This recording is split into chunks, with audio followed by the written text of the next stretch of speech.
Olá pessoal, tudo bem? Hoje o tema da aula será sobre a arte egípcia, arquiteturas e esculturas no Egito Antigo e a estética do reinado de Akhenaton. Além disso, o nosso material também é composto de uma curiosidade, leitura de imagens e análise de texto e trouxemos também proposta de aprendizagem para ser aplicada aos alunos. Pessoal, hoje eu vou fazer uma breve leitura de imagem das pirâmides do Egito Antigo.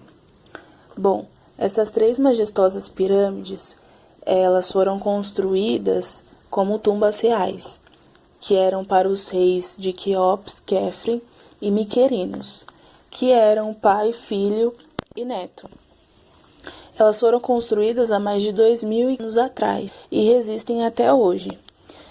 A maior delas é a de Quéops, com 160 metros de altura e contendo 49 andares. A segunda leitura de imagem é sobre o Templo de Karnak, que fica na cidade de Luxor, no Egito mesmo. Bom, Luxor é uma das cidades mais importantes da história do Egito e também é um ponto turístico muito conhecido por seus traços históricos. O Templo de Karnak, que fica na cidade mesmo de Luxor, é um dos lugares mais antigos do Egito e é um principal centro de culto ao deus de Tabas. As curiosidades do Antigo Egito. Vocês sabiam que os antigos egípcios não andavam em camelos? É verdade, sim. Os camelos só começaram a ser usados como meio de transporte muito depois do fim da dinastia, que dominava o Antigo Egito. Naquela época, os habitantes utilizavam burros para se locomover e também eram auxiliados pela extensão do rio Nilo, que funcionava como uma avenida para aqueles que utilizavam barcos para navegar entre as diferentes partes do território. E o grande mistério, vocês sabem qual é? Bom, a esfinge que guarda as pirâmides de Gizé não tem o nariz. Porém, uma lenda antiga.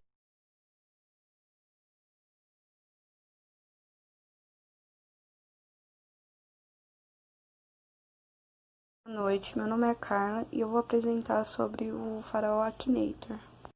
Akhenaton foi um faraó e foi coroado oficialmente em Tebas, seguindo as tradições egípcias daquele momento.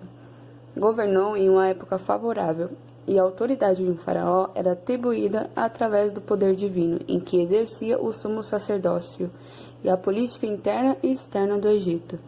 Quando assumiu o trono, Akhenaton chamava-se Amenhotep. O quarto mudou seu nome durante a realização das reformas a partir do segundo ano de reinado. Essas mudanças ocorreram em diversos campos, como na política, na arte e na religião. Akhenaton possui vários significados, mas um deles é aquele que louva Aton. Quando Akhenaton se tornou faraó, ele queria impor a religião que antes era politeísta e no reinado dele passou a ser monoteísta, adorando apenas ao deus Aton. Só que mesmo durante o reinado, ele não conseguiu com que a população seguisse sua nova doutrina. Os únicos que aceitaram e seguiram Akhenaton foi a realeza, e após sua morte voltou gradualmente ao que era antes. Para os poderosos tradicionais que haviam dedicado sua vida inteira aos deuses antigos, a mudança de doutrina era uma catástrofe. No quinto ano de seu reinado, o faraó decidiu que deixaria a cidade de Tebas e se instalaria ao norte do rio Nilo. Sobre uma rocha que ainda existe nas colinas da região, está escrita uma proclamação pública composta por Akhenaton, que explica o motivo que o levou a escolher precisamente aquele lugar. A comunicação teria sido feita por meio de um sinal. A região é cercada de colinas e em certas épocas do ano o sol se põe entre elas, criando uma forma de um hieroglifo do horizonte. Os templos de Akhenaton possuíam pátio a céu aberto.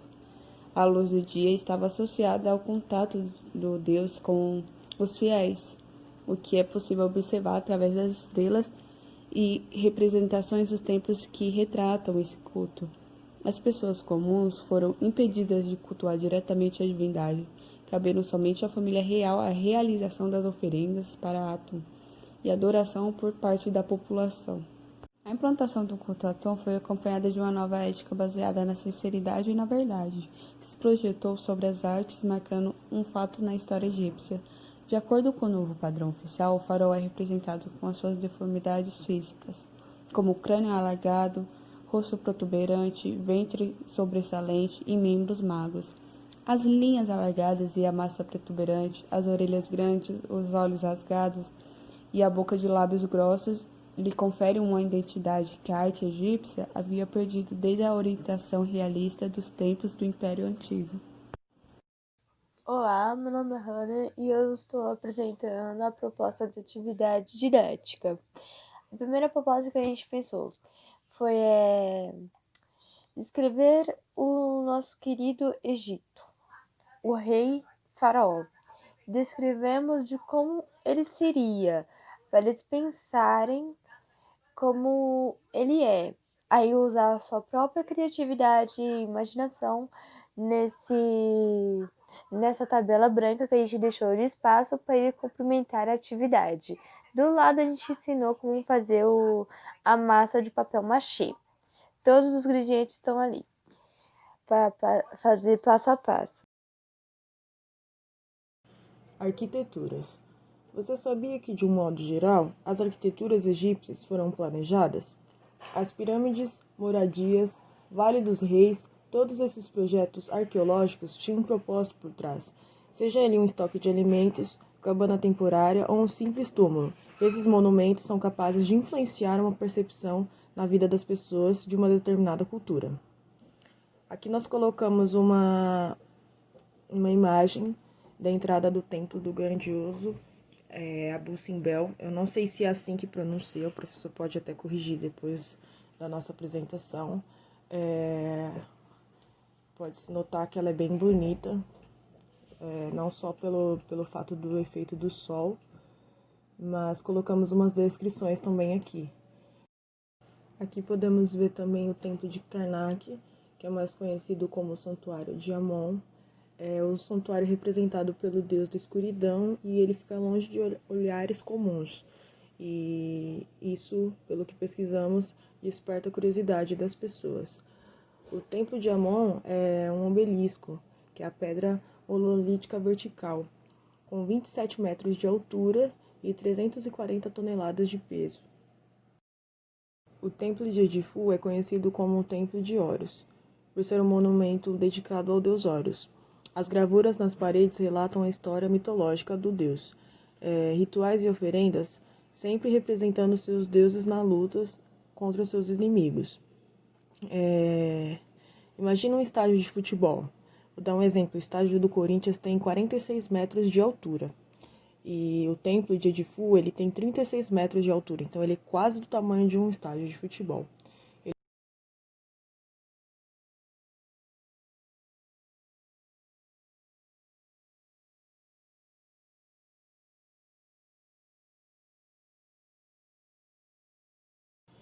Algo curioso sobre os templos egípcios era seus designers.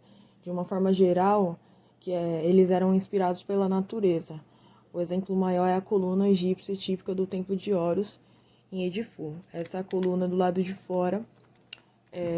Vocês podem perceber que todas as colunas em cima têm papiro ou lótus, que são plantas e vegetais aquáticos. Falamos de arquitetura egípcia, não podemos deixar de fora as mastabas, que eram túmulos de base retangular e de forma trapezoidal, feitas primeiro com tijolos e mais tarde com blocos e pedras. As pirâmides também, que são as primeiras pirâmides, elas foram chamadas de escalonada. Elas foram feitas de uma forma simples, empilhando as mastabas. Essa construção foi considerada um marco na arquitetura. Não menos importante, temos os apogeus, que são os vales dos reis, né? São túmulos escavados nas rochas que contêm galerias, corredores e salas mobiliadas até a câmara de sepultamento. Vamos então para as esculturas. Uma das principais civilizações da antiguidade foi a que se desenvolveu no Egito. É uma civilização já bastante complexa e a sua organização social era riquíssima em suas realizações culturais. Além disso, os egípcios produziam uma escrita bem estruturada, graças à qual temos um conhecimento bastante complexo de sua cultura, mas a religião é talvez o aspecto mais significativo da cultura egípcia. Tudo no Egito era orientado por ela. Exemplos de escultura, nós colocamos um processo de mumificação, ao qual pode-se notar uma imagem bem satisfatória, bem bonita. E infelizmente foi a única foto com mais qualidade que conseguimos encontrar.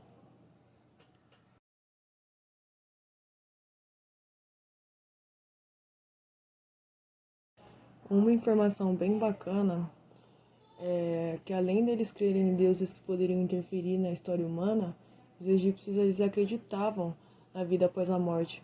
Eles achavam que a vida após a morte era mais importante do que a vida que eles viviam no presente. Isso é muito louco. E, inevitavelmente, a arte criada por esse povo refletiu suas crenças fundamentais. Dessa forma, a arte egípcia concretizou-se desde o início dos túmulos, as estátuas, os vasos, tudo isso deixado aos mortos. Temos também um escrivão sentado, o seu gesto típico de sua função. E já que o assunto é esculturas, não podia se faltar também, né, a escultura de Akhenaton. Observa-se traços mais alongados no relevo, tem-se o estilo de alto relevo nas figuras substituídas pelo baixo relevo nos contornos. Ele é bem caracterizado pelas suas linhas, suas curvas, é bem planejado e dá uma sensação de maciez e caimento no seu rosto. Existe também um alongamento nos crânios, não só de Akhenaton, como da esposa dele também, eu vou mostrar mais à frente. E o pescoço e os braços aparentam ser mais finos e destaca-se, isso é destacado pela representação das suas mãos. A escultura do busto da rainha Nefertiti, a esposa de Akhenaton, ela era bem bonita. Acredita-se que ela tenha sido feita em 1345 a.C. E o busto da Nefertiti tornou-se um símbolo cultural da capitã alemã, bem como no Egito Antigo. Ela é bem bonita e se parece muito com uma pessoa bem normal, né? Bem diferente do esposo dela, que tem um cabeção. E por último, não menos importante, nós temos uma escultura de bronze da cabeça de um gato, usando brinco de ouro no estilo romano. E ela é bem bonita, bem vistosa. Na época dos faraós, os cães e gatos eles eram tratados como representantes, né, de deuses na terra. E maltratar animais podia levar até pena de morte. Eles eram bem mimados, eles eram bem idolatrados até pelos próprios seres humanos. Na segunda atividade, a gente pensou nas pirâmides. Lá a gente colocou as pirâmides mais famosas, onde guardava seus túmulos e seus ouros antigos. E do canto a gente colocou a argila. Como na época era totalmente por areia, a gente pensou na argila, que também dava para brincar com as esculturas e as peças que são antigas da história, né? Antigas da história. E sobre as pirâmides, a gente pensou na forma de brincar com a argila, fazendo montagem certinho das pirâmides, quadradinhos por quadradinhos. O que seria divertido e bom aprendizagem.